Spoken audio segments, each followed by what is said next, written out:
asalaamaaleykum ñu ngi leen di nuyu tey dañ bëgg waxtaan ci quelques points par rapport ak économie Sénégal fi mu toll jamono bii gis nañ ne de plus en plus nit ñaa ngi jug di ñaxtu le fait que ñu ne courant bi dafa cher moo xam Woyofal la moo xam compteur classique yu Senelec yi la donc te yàgg nañ wax ne ku ñu yàgg topp da ngay gis ñu yàgg wax ne énergie dafa am rapport direct ak économie réew que ça soit ci consommation que ça soit ci production que ça soit indirectement impact bi muy am ci l'emploi en même temps aussi ci compétitivité entreprise yu réew mi par rapport ak exportation yi nga xam ne dafay impacter négativement suñu balance commerciale te képp ko am économie di nga xam ne Sénégal bokk ñi di gën a indil jafe-jafe mooy balance commerciale bu déficitaire suñ jógee foofu aussi beneen point bi ñu war a mën a laal mooy le système bi ñu wax temps yi mooy mobile money yi ñu ne dañ ko bëgg a taxer ba d'ailleurs gis nañ benn projet de loi bu ñu ne dañ ko déposé donte appliqué guñ ko à 100% nga xam ne loolu nag quand même dina impacter réew mi ndax bancarisation dafa mënul ñàkk ci économie bu bëgg a moderniser wu su weesoo loolu nag danañ laal quelques points yi laal activité li xew jamono ji Sénégal premier point mooy énergie donc dañu def benn calcul bu ndaw rek mu doon def ma jël benn facteur énergétique donte nag ñeneen dinañ ne Canada ak Sénégal bokkul mais dama xool prix moyen électricité Sénégal ak yenn pays Afrique zone UEMOA mais Afrique de l'Ouest bi gis ne le taux moyen d'utilisation électrique bu ñu xoolee courant Sénégal selon tarification Senelec bi dafay nekk tarification boo xam dafay dépendre ci petite moyenne ou bien haute tension la donc en ce moment là day jóge ci 110 francs CFA le kilowatt-heure dem ci 120 francs pour moyenne bi 220 francs le kilowatt-heure ou bien même 300 et quelque chose le kilowatt-heure ou 289 donc loolu bu ñu xoolee le tarif est extrêmement cher donc je me suis amusé à faire un petit calcul mooy ne dama jël sama consommation bu Montréal pour 2 mois parce que fii facturation électricité par 2 mois lañ koy def muy 62 jours 62 jours yi maa ngi consommé 565 kilowattheure facture bu dikkee ma 77 et quelques dollars loolu bu ñu ko calculer en CFA dafay nekk 30 000 donte tout se fait de façon électrique suñu kër yi léegi ma jël le même montant maanaam 565 kilowattheure multiplier ko par tarif bu moyenne tension bi 220 francs le kilowattheure mu dikkee ma 120 000 francs CFA ma jël tarif prix moyen bi parce que dama dégg temps yi le doyen Habib Sy mu nekk PCA Senelec moom mu ne tarifu moyen bu électricité Sénégal c'est 127 francs le kilowattheure donte nangu na nag ne moom le prix est très élevé ma ko defee loolu aussi ça me revient à pratiquement 70 et quelques mille francs CFA donc des deux sens su ma ko jëlee tey fii nii daf may dikkee peut-être 30 000 yu dem Sénégal mu dikkee ma soit 70 000 et plus ou bien 120 000 dans les deux cas on a vu que la facture a été multipliée par 2 ou par 4 ce qui fait que loolu nag dama jël tarif pour particulier laaluma entreprise parce que pour entreprise mën na gën a cher mën na différent mais li ñuy xool foofu li ñu ciy jàngat rek mooy le tarif de l'électricité coûte extrêmement cher au Sénégal dans la mesure où électricité nekk na loo xam ne mënul ñàkk ci économie aussi bien un besoin vital la parce que l'activité économique mënul dox te c'est un besoin primaire pour toute personne donc tey état Sénégal tey yàgg nañ ci insister à travers suñu livre bi ñu bind muy situation économique et sociale du Sénégal défis identifiés et pistes de solution ñu si yàgg a wax ne kat war nañu xool nu ñuy def ba diversifier ce qu'on appelle le mix énergétique bu Sénégal moo xam dañuy jéem a créer centrale nucléaire civile parce que c'est un des moyens les moins chers wax nañ nag défi yi muy àndal pour ñu bàyyi ko xel wax nañ aussi possibilité pourquoi pas comme dañuy produire pétrole ñu jéem a xool option wu am ay raffinerie au Sénégal pourquoi pas il faut être ambitieux un pays doit avoir de l'ambition beneen affaire aussi ñu proposer les énergies renouvelables parce que gis nañ Sénégal dernièrement doon nañ ci def ay pexe donc yooyu yëpp tey c'est des options yoo xam bu ñu ko defee tey mën na dynamiser secteur économique bu Sénégal en même temps gis nañ ne nouveau régime bi ñu ngi def beaucoup d'efforts ci wut ay IDE li ñu wooyee investissement direct étranger mu nekk ay boroomi alal yu nekk bitim réew wala ay entreprise bitim réew yooyu ñëw indi alal de l'argent frais investir ci activité économique bi de sorte à booster la production et impacter directement l'emploi loolu yëpp tey bu ñu amoon une facture énergétique boo xam ne dina light wala boog dina abordable avec une production boo xam ne dina disperser wu de sorte que ñu mën a éliminer disparité régionale yi en même temps aussi ñu am une qualité bu doy xam ne day am tension bu suffisante pour mën a satisfaire les besoins mën na booster attraction idées yi bu ñu ko boolee bien entendu ak lu ñuy woowe benn cadre juridique wala cadre légal boo xamante ni c'est attractif aussi pour les investisseurs. Lii nekk na loo xam ne mënul ñàkk dans une économie. lu leen njariñ bi muy amaat aussi mooy production bi bu cher bu oyofee dina impacter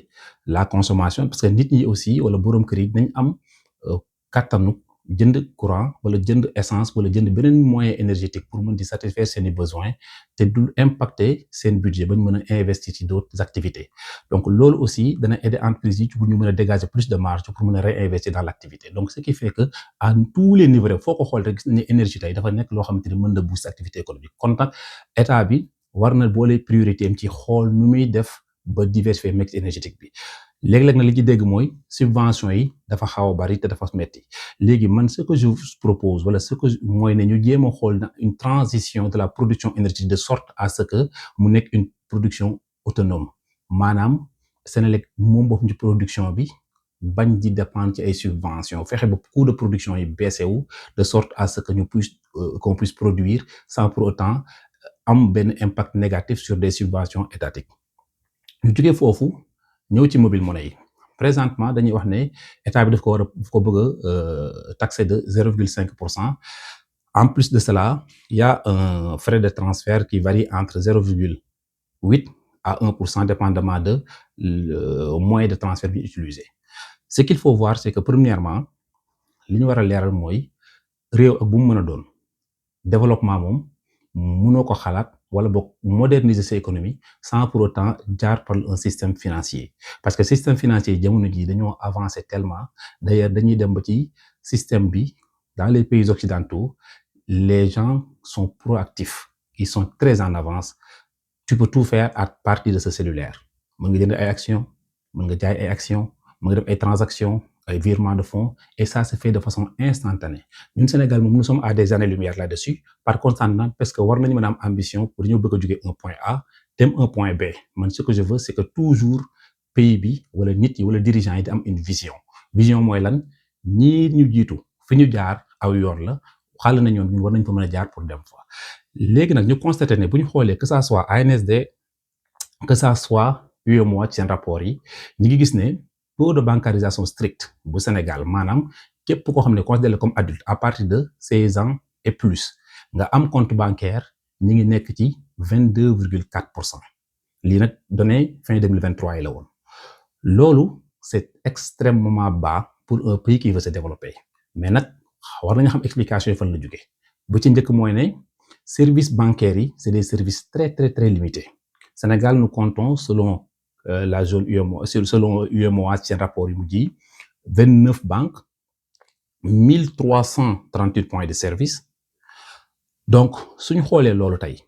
ñu gis ne l'accès est limité ça veut dire qu'il y a un problème qu'on doit se poser problème bi mooy lan est-ce que les services diversifiés nañ assez pour mën a satisfaire les besoins de la clientèle mooy première question. Deuxième question mooy service bancaire bi est-ce que pare na pour offrir des prêts à des taux compétitifs. Bien entendu lii nag politique monétaire am na ci impact pourquoi parce que UEMOA wala boog la BCEAO moom mooy régir wala moom mooy contrôler politique monétaire bi kon ñoom war nañ mën a def des politiques proactives de sorte à ce que ñu mën a booster l'accès au crédit parce que accès au crédit mooy lan mooy nit ki tey bu amee benn soxla moo xam day investir moo xam dafay jënd ay besoins am moo xam dafay régler yenn problème yu taxaw yi bu demee ci benn banque soumettre leen benn projet wala benn soxla ñu mën ko financer de façon facile et simplifiée loolu nag jafe gi mu jafe Sénégal wala boog contrainte yi ñu ci tegal wala conditions yi wala complication bi muy am ci ginnaaw dafay tax nit ñi wëlbatiku ci dem ci li ñu wooye les microfinances d'ailleurs microfinance yooyu gis nañu Sénégal am na 128 caisses de microfinance mais ba tey taxul mu doy ñu constaté ne mobile money yi moo nekk vraiment une alternative pour population bi wuyu nañ ko de façon massive parce que xëy na yombal na leen transaction monétaire yi te il faut savoir que transaction monétaire lu mu gën a yomb rek économie gën a mën a dynamique donc loolu tamit dañ doon gis sax ne ñun tarif bi xaw na cher parce que 0,8 ba 1% par transaction bon bien vrai que c'est limité à un certain niveau dinañ am benn cap mais malgré ça cher na donc état bu ñëwee tey yokkaat ci beneen taxe supplémentaire rek c'est comme si état dafay ralentir taux de bancarisation population bi bien vrai que nag amoon na une stratégie nationale d'inclusion financière bu ñu defoon pour la période 2022-2026 boo xam li ñu doon jéem a def mooy lan fexe ba nit ñi massivement ñu ay compte bancaire c'est une très belle stratégie parce que yu mel noonu tey dafay nekk des bonnes pratiques pour ñu mën a investir nit ñi pour ñu am benn éducation financière mais nag loolu aussi dafa am lu koy accompagner mooy fexe ba institutions financières yi muy banques yi ñu offrir des services à des tarifs compétitifs en même temps aussi ñu moderniser wu de sorte à ce que ñu commencer di digitaliser wu pour nit ñi di mën di utiliser seeni téléphone wala seeni smartphone wala seeni ordinateur pour def beaucoup de transactions di éviter perdre beaucoup de temps au niveau des succursales wala boog des banques loolu c'est quelque chose boo xam ni war nañ ko mën a bàyyi xel en terminant nag li ñuy wax mooy lan en résumé un pays mënul aspirer à un développement sans prendre des mesures concrètes sur l'accès à l'énergie à des tarifs abordables. Donc, il faudrait que le Sénégal apporte sa réponse là-dessus. Donc, le défi reste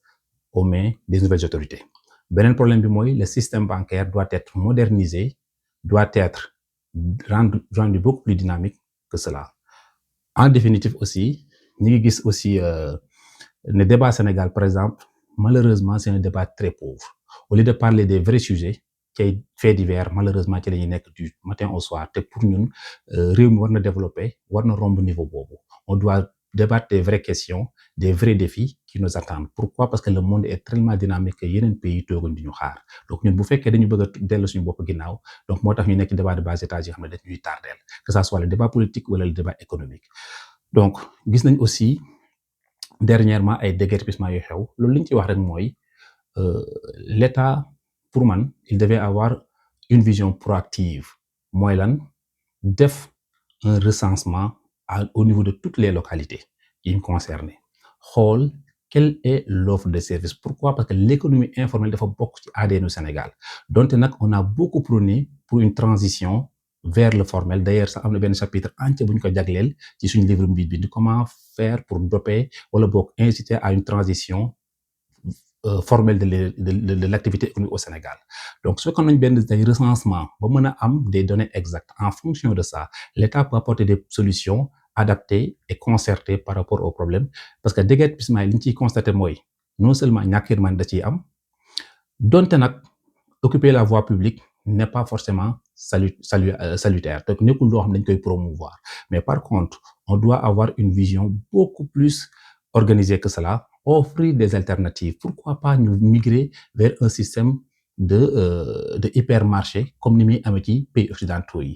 def ay recensement wut ay zones appropriées créer fa des systèmes d'hypermarché nga xam ne plusieurs secteurs d'activité dañ fay regrouper wu ñu xool lu ñuy def ba fexe ba converger tout le monde vers ceci pour man yooyu moo ëpp impact ne serait-ce que sur l'économie sénégalaise mais en même temps dafay aider ça vers la transition vers la formalisation de l'économie sénégalaise parce que activité informelle bi moom amul benn famille sénégalaise bu ci échappé amul benn sénégalais bu ci musul jënd wala musul transiger wala musul utiliser ce qui fait que on doit avoir une transition très douce fexe ba inclure les marchands dans le processus lu ci am lu ne rek le débat est très ouvert que am ci position bu fixe wala bu catégorique dafay xaw a jafe mais quoi qu'il en soit yërmande war na mën a am ndax boo gisee yenn kii attitude yi ak traitement yi ñuy defal yenn nit yi da ngay xam ne li yërmande manqué na fi nit nag si on te met dans une position de décision effectivement tu as la latitude de prendre des décisions fortes effectivement mais par contre il faut toujours ñu bàyyi xel di jiital concertation jiital aussi yërmande parce que nit ñi dañu sonn Sénégal c'est pas le moment en ce moment li ñu war a bàyyi priorité lépp mooy lan comment faire pour répondre aux besoins les plus urgents des populations que ça soit au niveau de la santé au niveau de l'éducation de l'économie transport domaine boo jël Sénégal rek malheureusement la situation est très difficile ñu leen di jaajëfal di leen wax ba beneen yoon